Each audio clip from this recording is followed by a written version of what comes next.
You're listening to the Cash News Podcast with Tom Meehan and Shaun Ferrari.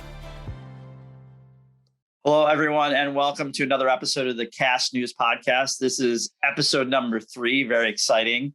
And for the new listeners, which is everybody because it's a new podcast, we'll be publishing the podcast every other Wednesday. At the very beginning, we'll have a couple back-to-back because we really want folks to understand what the podcast is about.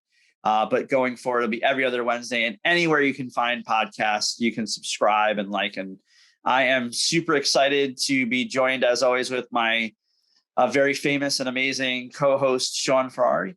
I was wondering who that was going to be. So hey, everybody, Shaun Ferrari here, and I am thrilled, as always, to be on here with Tom, and thanks for listening to episode 3. We've got a couple interesting things on topic for today, so thanks for joining us. It's been a good week.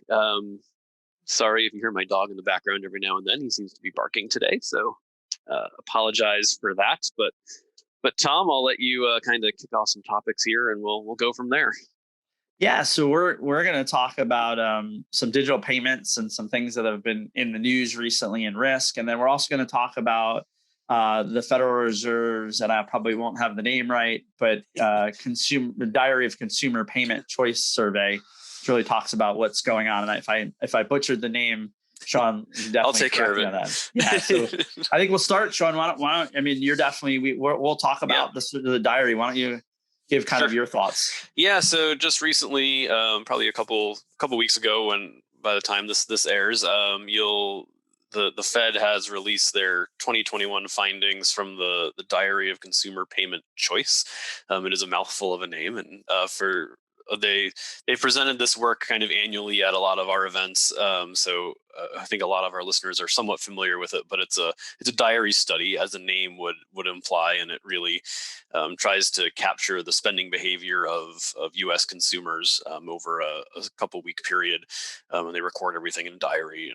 And while everybody knows it's not the perfect way to figure out who's spending on what, it's one of the best ways, I guess, to do it. And it's just an inexact science, but nonetheless, it's been going on for so many years that the trending that comes out of it is pretty useful and interesting.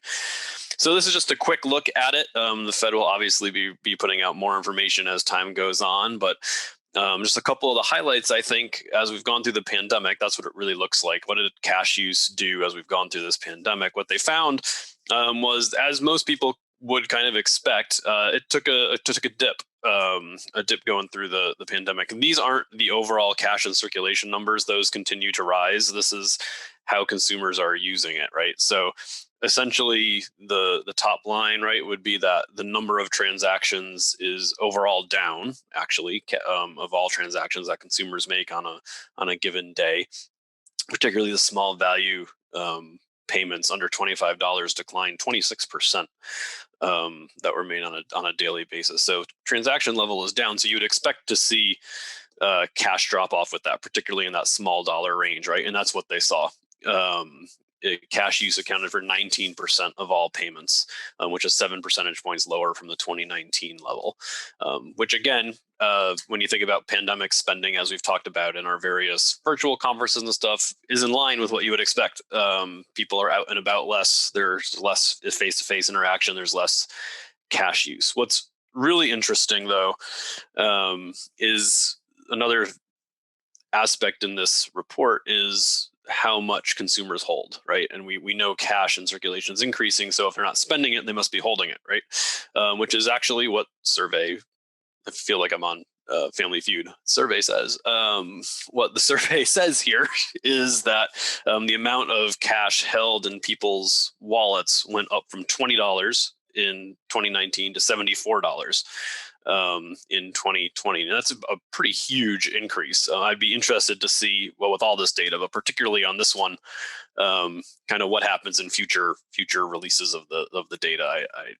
That's just a very large thing. I don't know if it's people are going to ATMs less or going out less to banks, so they're taking more out when they do go out, and they're just holding it for when they spend it. I don't know. That's the initial thought I have on it. maybe some of it is just because of the instability and the inherent in the world. People are holding a little more. I'm not sure, but we'll see how that number evolves. I don't know. Those are I guess just the last one, and then see if Tom, you have any thoughts on this stuff. The total value, this is kind of the counter of what we've been talking about. So the cash numbers dropped, but the total value of, they're calling it not in-person spending. So digital spending, or I don't know. I'm sure there's a reason it's being called not in-person spending, and maybe we'll get somebody on here to talk about that from the Fed at some point. But so the non-in-person spending went up from $110 to $212 from 2019 to 2020. So pretty much almost doubled. So that's a lot of online spending right there. Which again, as this all makes sense. I mean, and I guess that's a nice thing about it. If the data does kind of gel with the underlying story of what's been happening throughout the pandemic, but we do have some numbers behind it now. So just wanted to share that with our listeners. Yeah, I have a couple of points. One, and I'll start backwards, right? What you were just talking about with consumer, the doubling in the spend. There are a lot of things related to COVID that circumstantial that when you think about it, it makes perfect sense. For instance, remote learning impacted significantly. If you tried to buy a Chromebook or a laptop in the middle of last year, you couldn't find it because everybody who didn't have it and every school district doesn't.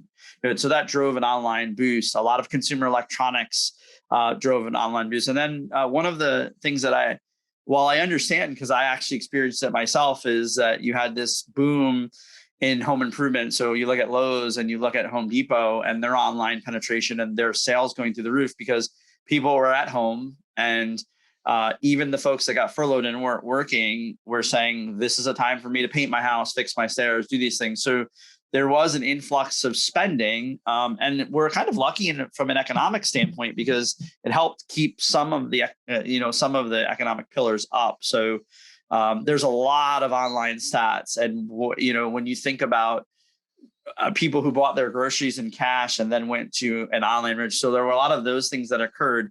I think the verdict is out, and certainly from all the surveys and all the studies of how much of that will stay consistent. There was, in fact, and has been for many years, is this digital transformation, and online sales or e-com sales were continuing to grow incrementally. And I think that COVID accelerated that. I don't necessarily believe that will stay the same. I think people do like to go out and see people. This is obviously just my opinion, but we're also starting to see consumer trends and spending where markets are opening up, going back to store. And if you go globally, you can actually see some countries that are in different places where entertainment and those things are going back, and they're coming back in a big way. And a lot of those are cash spends. I thought there were two things that I really thought were interesting, and you hit on one of them, is cash in pocket. And I think it's important, or cash on person, and not necessarily in your pocket, the money that you took out of the bank, right? Is that the actual movement of money is not down. It's the consumer payment kind of piece of it. So there is some level of people are holding on to this cash. They're taking it out and holding on to it, or they might be using it for things that aren't really consumer register driven, like home improvement and things of that nature. And I know personally, I have more cash than I've ever had, because I am one of those people, although I'm working, where we're doing things around the house and I find myself paying people in cash, and so it just happened. I didn't go to the bank and hoard money and hide it under the bed. I'm comfortable the bank's going to be there. I'm comfortable that my money's safe, but I have personally taken more out. And I got to believe, I always think of myself, we never ordered groceries online before. We did, and we no longer do. So for 3 months that we did, and now we go back to the grocery store. So I look at the way just myself and people around me shop, as well as the studies. It's the same thing with, I don't believe next year that I'll have every single possible thing done to the house because my wife is home and the kids are home, and someone's always home, even when I was moving around. So I think those play a role in the survey. And the one thing I will say that we all have to be aware of is, the number of cash transactions, what that will look like in the future, because, and this goes to our next leg of the conversation, these digital payments, the Venmos of the world, the PayPals, the Zelle, the Cash Apps of the world, have really accelerated because they capitalize on the opportunity to say you don't want to touch money. And we've covered this, I think, in the first episode, and I know we'll talk about it again, that irrational fear of money, that you're going to get sick from it. I don't actually even think that was the case. I think it was a convenience piece, and these apps really took advantage of it. So one of the things I wanted to talk about, Shaun, and is just recently there was some news, and I wouldn't say it's new news. I just think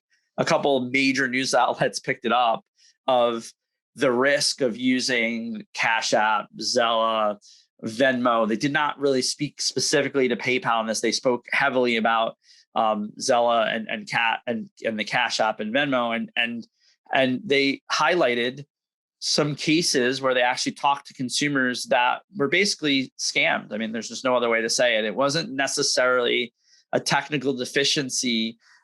In two of the instances, they talked about someone representing themselves on the phone as an employee of Cash App and convincing the person to transfer money. So while absolutely Cash App was the method of the transfer, that it wasn't, Cash App didn't create the risk. What it does highlight, though, is that hackers and bad actors are just like we are. They're paying attention to the news, and they're switching their motive of operation because they can, and they're saying, this is an audience that I can target. And this is a relatively, and this isn't, I don't take this the wrong way. We don't have a ton of historical data. We're not all experts on these apps, and everybody's not super educated on them because they started using them a couple months ago. But it was picked up by the Associated Press. So there was a whole bunch of examples of customers that, and by name, interviewing them, tricked into the, transferring money by someone posing as a Cash App customer service thing. So in my professional opinion, as a risk person, again, that I'm not sure that if that hacker approached it as a representative of a physical bank, that there wouldn't be a same result, because with social engineering, and social engineering is, what you would call con artists today, someone that goes in, their goal in life is to convince you there's someone else to do something. That same person is the same person that's going to convince you to do a wire transfer. I think what it does highlight for us in the Cash App world is, if you get this app as a consumer or as a business person, understand what the risks are, understand what your fraud protection is, understand what it is. So if you're not using it all the time, do you actually need it? Do you have it linked to your main bank account, or do you have a second bank account? Because with these, even if there are strong fraud protections, there's a lot of time that goes by, and it's taking money from your bank. And this is, I think we touched on this last time, Shaun, it cracks me up, is so the bank still exists. It's just a conduit of a digital payment. So it's very much like credit cards were. And then in this particular write-up, they also talked about Zella and someone who had a Bank of America account that they transferred, money out. And this was a little different. This particular instance was someone was able to spoof their phone, still a social engineering piece, still someone had to convince someone to do anything, and transferred money out of their account. And what was highlighted heavily in the article, and again, this was an article that was written not by me, was the fact that Zella pointed them back to the bank.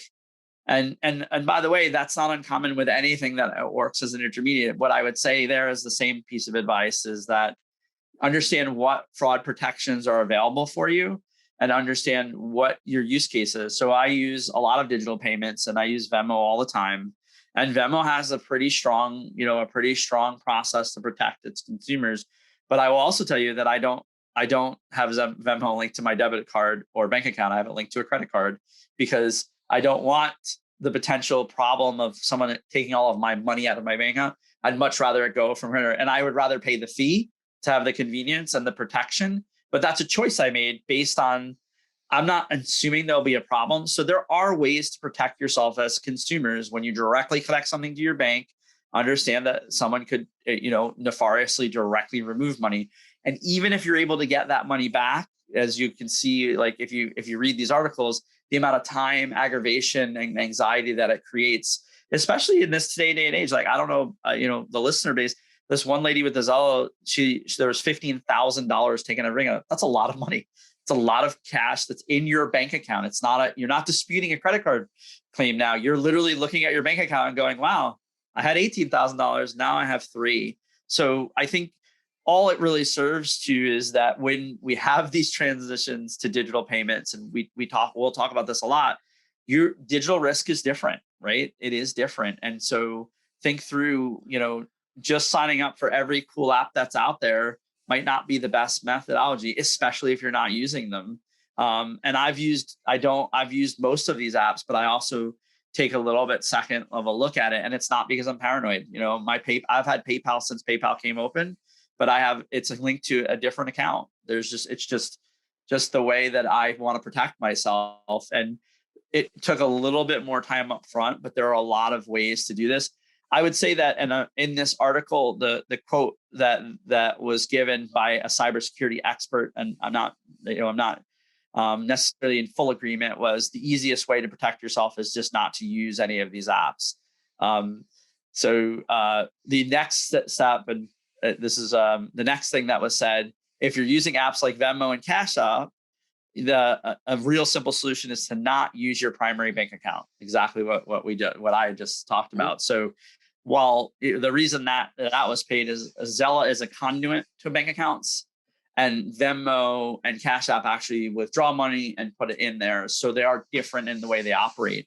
So opting out if you're using something obviously isn't an option. It isn't actually that much worth to get another bank account and have a supplementary account. It doesn't cost anything anymore. So, my advice to everybody that's listening is, if you want to use these digital payment apps, which I use myself, take the 15 minutes to open another account and keep money in there for those. And that virtually eliminates your risk of someone getting to your main account. Plain and simple, that eliminates that risk factor of potentially someone getting to it. But what everybody should really think about is, when we talk about consumer trends, when you hear the reports of cash usage is down and people are using this, what we often don't hear is all of the things that occur when that happens: the fraud exposures for the merchant, the fraud exposures for the consumer. And I'm not at all advising anybody to not use e-com. It's just, it isn't as simple as today I pay with a $5 bill and tomorrow I pay with an app. There are definitely things that occur that have to be taken into consideration for all the folks involved. And retailers and assume a much greater risk in some cases with digital payments, and they have to process differently. It's a different risk than if they take in a lot of cash. So it's more about education, and that's really what the podcast is about: education and talking through it. Shaun, any thoughts on this? No, I mean, you covered all that. I think your last point, it's about the education, right, and awareness. And I think, you mentioned to open another account. Another thing is just pay attention, right? I mean, it's just like a lot of cases, these electronic payments, and we've talked about this too, are replacing checks, and even more so than cash in some cases. And same sort of fraud can occur, right? You balance your checkbook at the end of the month, or a lot of people do. Some people don't, but people can easily forge account numbers on checks, or take your account numbers on checks and use them and defraud you. The only way you catch that is by checking your account statement at the end of the month. At least with some of these apps, at least the ones I'm using with the Venmos and the Zells and that sort of thing, you do typically, I think every time, get an email from your bank that says $40 was withdrawn, blah blah blah. There's this email chain. Now I'm sure those can be I don't know, hacked or what have you. But if you've got that notification set up, you can at least, yes, somebody can go in and take some money, but you'll in theory be notified of it pretty quickly. But then it's on you as the consumer to do something. But there's this kind of awareness. I think the other one is, I just don't make a habit of storing money in the virtual wallet, if you will, of them, right? It's whether it's coming from a credit card or from a bank account. If I get, any sizable balance sitting in a Venmo account or whatever, I tend to transfer that and push it back to a bank account, just because there's that extra layer. I don't know, just some things, but yeah, I mean, as you say, I mean, a lot of this is bad actors, and whether they're counterfeiters on the currency side or folks that are going to try to get your checking account numbers from your checks. It's just another channel.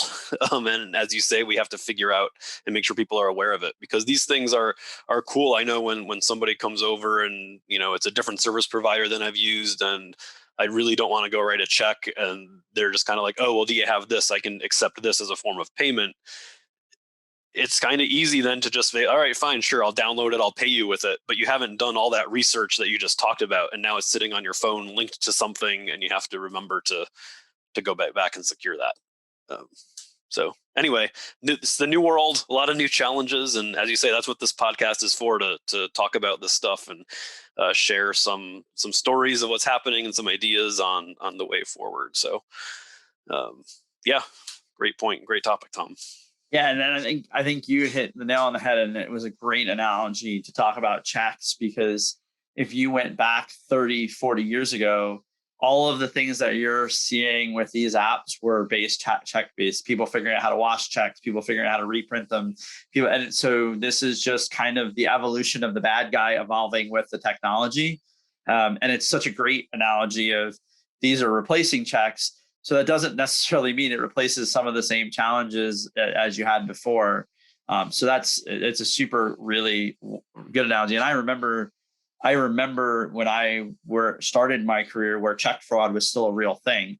Now people don't use as many checks, so you don't see it as much. But it was that thing of like, is this a wash check? Like, this looks bleached, like all of those things that a reprint. So yeah, it's you hit the nail on the head there. So I think it really blows my mind, right? When you think about, everybody's so concerned about, oh my God, I have to give you my account number. Do I really want to do this? We need to secure that. And you think about all the information that's on a paper check that you just hand to people. You're like, you got everything. You got my name, phone number, address, account number, routing number. It's all right there. Enjoy. So yeah, you're 100% right. Like, I don't want to put my bank account in this app, but for years I was comfortable with leaving it with someone. The routing number and bank account, same exact information that I need to do to link this. And arguably, let's be honest, leaving a check with someone, there's a lot more that can go wrong than putting in an app that, has heavily encrypted. And so, yeah, you're definitely, and then to top it off, the name and address and everything else. I remember at one point people were writing like their driver's license numbers on checks. And I'm just like, man, this is like an identity theft dream. Like, I have everything I need, and all I need to do is do a little research to find out your birthday, and I know everything about you, and I can actually do something. So yeah, you another fantastic point. I still do. It's funny. Yesterday we had to pay someone with a check, so I still write checks, and I had to find the checkbook, and I was like, man, can we just pay you? Like, can I pay you in advance? And the guy's like, really? I'm like, yeah, I'd much rather just pay you for a year in advance, because like we don't write checks, and I'm like, you can't take any and so it's funny, you can't take a digital payment. Like, this is nuts. Right. And I will tell you that I've always had kind of this aversion of handing a paper check. Always made me uncomfortable because of my past, because it's like someone can take a picture of it, it can get lost, and you lose control of it. I think that will, before I wrap up, I'll say this because it's important to say, these apps are very safe. I mean, they in real theory, Shaun's point really brings me back to your account number in Venmo is probably not probably is 1000% safer than on a check in a retailer's drag. I mean, from a professional standpoint, the level of encryption, the level of things they do really does make it a lot safer than someone potentially could drop that check on the floor or something along those lines. And that's why I know modern day check taking, a lot of retailers don't keep your checks. But if they do, it's a really good thought. And I want to make sure I highlight, because I don't want to leave the false in the sense of that I think these apps are bad or unsafe. I actually think they are safe. And much like I always say, you'll find that I use probably all of them at one point, and it's just the way it works. And Shaun, all of your points were so great of, when someone comes up and says, hey, you can pay me like this, it's really easy. And I mean, we had a party for my son's birthday, and we rented an ice cream truck, and he said, I take Venmo, cash, or PayPal. And he said, I could even take credit cards, but I have to pay a fee. And that's the real world. And, that's where we're at. He actually said, I prefer Venmo over cash, because then, it's easier for me. So I think those are all things that we're seeing. But I do also believe fully, and it's not just because we're on the Cash News podcast, that I don't think there's any chance that in our lifetimes cash will go away. And I'm not going to predict what's going to happen in 300 years. So like, I can't. If I could, then I probably wouldn't be on the Cash News podcast. So yeah, I mean, that's just to underscore that it's important to note that, yeah, as we talk about all this and all these things are increasing, so is cash in circulation. So don't be, thinking that it's doom and gloom on the cash side, because while it might not be used the way we used to use it, it's still clearly being used. Absolutely. More to come on that, but and that's a great, and stay tuned. We're definitely going to talk about in the future some countries and places that have tried to eliminate or lower cash usage and some of the things that occurred. And every time it's really happened, it has created more harm than good. And so there's always kind of this balanced approach. So with that, I wanted to say thank you to all the listeners, and please like, subscribe, look for us. We are on all the platforms. We're on LinkedIn. You go to thecashnews.com and you can find out all of those things. So thanks for listening. Thank you. Have a good week. Thanks for listening to the Cash News Podcast. We hope you found this episode insightful. Don't forget to like and review us on iTunes, Spotify, Stitcher, or wherever you listen to your podcasts. Follow us on LinkedIn and Twitter, and be sure to visit us at thecashnews.com to stay up to date with the latest on the world of cash. Thanks again for listening to the Cash News Podcast.